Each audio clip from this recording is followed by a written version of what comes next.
कि ये तो बिल्कुल इसका एक गैर इंसानी अमल है। ये लीगल और शरई मामला तो बाद में आते हैं। सबसे पहली बात तो ये है कि ये अमल ही गैर इंसानी है जो इस खातून ने किया है। और फिर दुनिया का कोई कानून जिस तरह से आपने एक्सप्लेन किया, वो वालिद को उसके बच्चों से महरूम नहीं कर सकता। रात को मैं एक इंटरव्यू सुन रहा था गुलाम हैदर का, वो मेरा ख़्याल है कोई ज़्यादा पढ़ा-लिखा इंसान नहीं है, लेकिन उसने जिस तरह से भारतीय मीडिया के एक शख्स था, एक एंकर था, उसने सवाल किया कि आप किस कानून के तहत बच्चे लेंगे यहाँ से? बच्चे तो आप कभी भी नहीं ले सकते। तो वो उसने बड़ा प्यारा जवाब दिया हैदर अली ने। उसने कहा, यार कौन-सा कानून, कैसी बात करते हो? मैं बाप हूँ, मैं हकीकी बाप हूँ। कोई भी कानून हो, मुझे महरूम नहीं कर सकता। तो ये बड़ी मुझे उसकी बात अच्छी लगी कि वाक़ई कोई भी मुल्क हो, दुनिया का कोई कानून देखिए, जब इंडियंस को मैं बताता हूँ कि उनका कानून क्या कहता है। गुलाम हैदर जो है उसको कानून का पता नहीं है, वो नहीं, एक वो पाकिस्तान का आम शहरी है। वो एक अपनी उन्हीं बच्चों को पालने के लिए उनकी जिंदगी सही गुजरे, उसकी बीवी की जिंदगी सही गुजरे, उसकी बीवी की जो है ख्वाहिशात पूरी हो, मजदूरी करने के लिए वो सऊदी अरेबिया गया, वहां पर वो मजदूरी करता है। उसको कानून क्या क्या पता मेरे भाई, कानून इंडियन इनका तो मैं बताता हूँ। गार्जियन एड वार्ड्स एक्ट है ना आपका हिंदुस्तान का, आपके गार्जियन एंड वार्ड्स एक्ट के तहत आप लॉफुल गार्जियन से बच्चों को जुदा नहीं कर सकते हैं, नहीं कर सकते। या किसी भी सूरत में नहीं कर सकते हैं। अगर आपने जुदा किया तो आपकी अदालतें मौजूद हैं। आपने मॉन्टेस्क्यू थ्योरी पढ़ी है, आपने सर जॉन एल्टन की थ्योरी पढ़ी है। सर जॉन एल्टन की और मॉन्टेस्क्यू थ्योरी के पर और आपकी सेपरेशन ऑफ पावर पर आपका मुल्क चलता है मेरे भाई। आपका कॉन्स्टिट्यूशन के आधार पर आपकी जो इंडिपेंडेंट जुडिशरी है, आपका कानून बना हुआ है। किस बात, कौन सी बात आप करते हैं कि आप किस कानून के तहत बच्चे लेंगे? या तो आप ये तस्लीम करें कि आपके पास कानून नहीं है मौजूद, या तो आप ये तस्लीम करें कि इंडिपेंडेंट जुडिशरी नहीं है आपकी। अगर आपके पास कानून मौजूद है, अगर आपके पास इंडिपेंडेंट जुडिशरी मौजूद है, अगर आपके पास article 21 of the Indian constitution मौजूद है, आर्टिकल 23 ऑफ इंडियन कॉन्स्टिट्यूशन मौजूद है, आपके पास गार्जियन एंड वार्ड एक्ट मौजूद है, अब मेरे भाई तो आप किस किस्म की बात कर रहे हैं कि किस कानून के तहत वो बच्चे लेगा? अगर आते हैं हम हिंदू धर्म में, मुसलमान में जो है रूल ऑफ निसी, जो कस्टडी ऑफ माइनर्स होती है, माइनर्स जो होती है,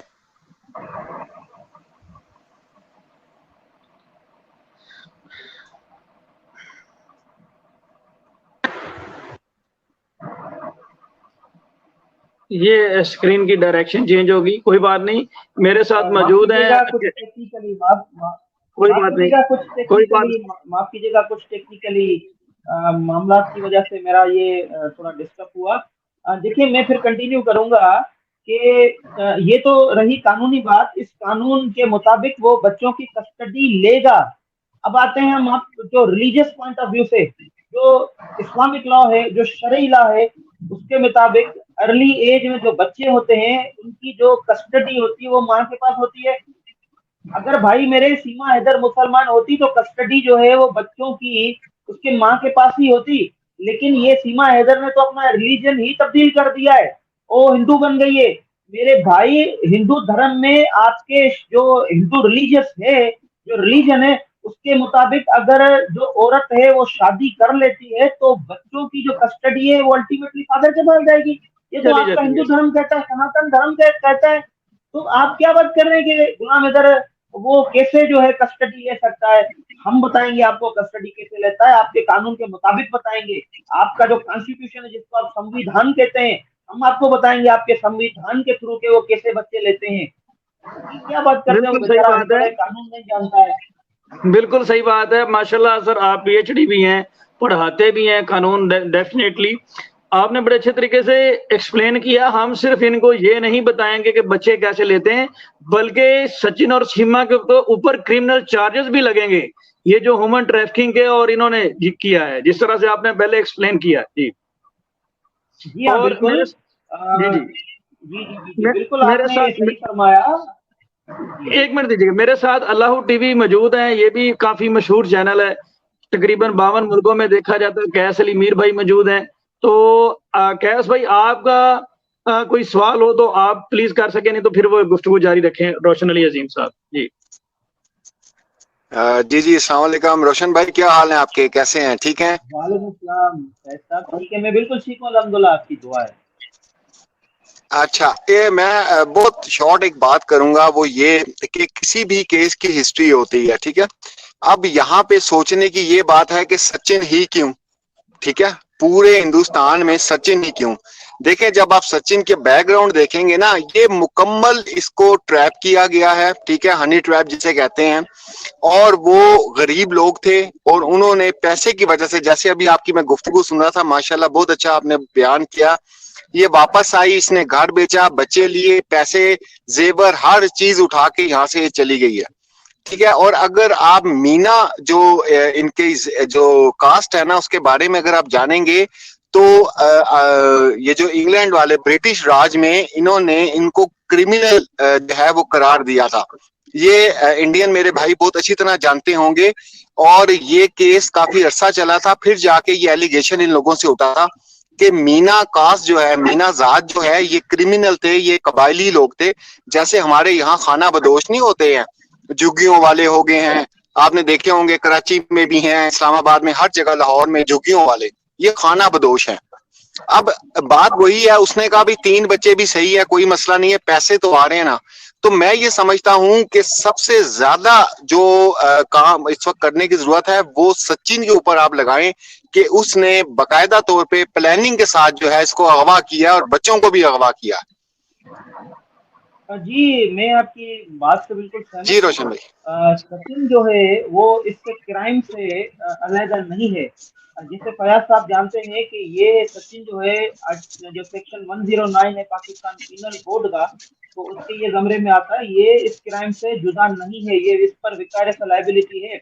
लेकिन मेरा जो है कुछ जो पॉइंट ऑफ व्यू है वो कुछ थोड़ा थोड़ा अलहदा है, थोड़ा मुख्तलिफ है। क्योंकि हमारे पास इतना टाइम नहीं होता कि हम इंडियन टीवी चैनल्स देखें, इंडियन यूट्यूबर्स देखें, या हम कोई इंडियन खबरें सुने, हमारे पास इतना टाइम नहीं होता है।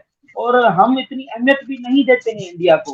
इंडिया तो सारा जो है, इंडिया का तो पूरा जो बिजनेस है, इंडिया की काफी इंडस्ट्रीज जो है वो पाकिस्तान मुखालफत पर ही चलती है। जैसे आपकी इंडियन फिल्म इंडस्ट्री है, पूरा पाकिस्तान मुखालफत पर चलती है। इंडियन जो क्रिकेट बोर्ड है वो पाकिस्तान मुखालफत पर चलता है। इसी तरह जितने भी इंडियन न्यूज चैनल्स आप देखेंगे, इंडियन टीवी चैनल्स देखेंगे, ड्रामास देखेंगे, वो सारा पाकिस्तान मुखालफत पर ही चलते हैं। लेकिन हम बिल्कुल जो है इंडियंस को अहमियत नहीं देते हैं। हमें कोई पता, हम उनको अहमियत ही नहीं देते, हमें पता ही नहीं था कि ये मामला क्या है। इसलिए इस सीमा हैदर का मामला मुझे पहले पता नहीं था। जब क्लाइंट डील हुआ, फिर मैंने केस स्टडी किया, तो मुझे सब जो चैनल्स, इंटरव्यू सारे देखने पड़े। और उसके बाद, क्योंकि मेरा सब्जेक्ट है इंटरनेशनल लॉ, मैं पढ़ाता हूँ पब्लिक इंटरनेशनल लॉ, बड़ी गहरी नजर मेरी रहती है इंटरनेशनल इश्यूज पर। मैं इस सीमा वाले मामले को एक अलहदा देखता हूँ, जो अगर मैं आपको बताऊंगा तो you will be utterly surprise, Indian तो आल्सो। देखिए, मुझे जो लगता है, ये जो सीमा सचिन का मामला है, ये एक बड़ी साजिश है, ये एक इंटरनेशनल साजिश है। और इस साजिश से पाकिस्तान का कतई वास्ता नहीं है। न पाकिस्तान की रियासत का मामला वास्ता है, न पाकिस्तान की लॉ एनफोर्समेंट एजेंसीज का वास्ता है, न पाकिस्तानी इदारों का वास्ता है। हमारा कोई ताल्लुक नहीं, हम कोई साजिश नहीं करते। साजिश तो हमारे साथ होती है। हमारे 2 तो प्राइम मिनिस्टर कत्ल हुए, हमारे साथ जो हमारे मुल्क के अंदर मासूम लोग बम ब्लास्ट करके मारे जाते हैं, हमारे अंदर बिल्कुल साजिशें सही, होती है। हम साजिशें भाई नहीं करते, हमारे साथ साजिशें होती हैं। मुझे बिल्कुल सही लगता बात। है ये जो सीमा सचिन है, ये इंटरनेशनल साजिश है पाकिस्तान को बदनाम करने के लिए और इंडिया में कुछ बड़ा कोई नुकसान कराने के लिए। वो वो अब ये सवाल होता है कि ये नुकसान कौन करवाएगा।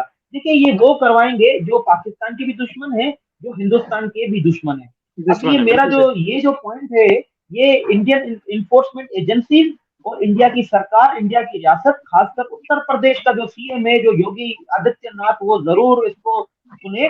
भाई मेरे योगी साहब, आदित्यनाथ साहब, सीमा सचिन जो है ये हिंदुस्तान के लिए साजिश है, ये उत्तर प्रदेश के लिए साजिश है। इसका कोई इंटरनेशनली मकासद है, और इस मकासद में जो इसका जो फैसिलिटेटर है, वो मुझे लगता है आपका जो ये वकील साहब है, एपी सिंह साहब,